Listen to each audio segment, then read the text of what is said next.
Hello guys. For today's video, I'm gonna show you on how to convert the Excel into PDF in an easiest way. So first, I have already opened here a file. So this one. So before you're going to convert it into PDF, you have to make sure na wala siyang mga naka-broken line dyan. No? So what we are going to do first is we have to click the view. So, tapos na yan, na-click ko na yan. So, that is why ganyan na po yung itsura niya. So, after you click the view, ito na po yun.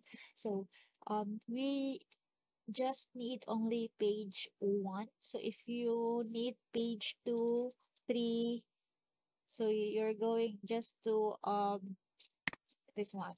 Ganyan lang. Okay, para mas makuha mo siya lahat. Then after that, go to home. Then highlight it all. That one. Then set print area. Then after that, file. Then print. Then you need to choose here the printer. Since we are going to convert it into PDF, so you have to click the Microsoft PDF print to PDF. Then after that, kung nakikita ninyo, kung mayroon kayong makikita dito na mga broken lines or mga sira, no? So you can go back there and edit it. Alright, so now let's going to convert it now into PDF. So we need to click the print, then charan! For example, dito, Excel. Then, nasa inyo na lang kung ano yung ipapangalan ninyo sa inyong file. Halimbawa, attendance.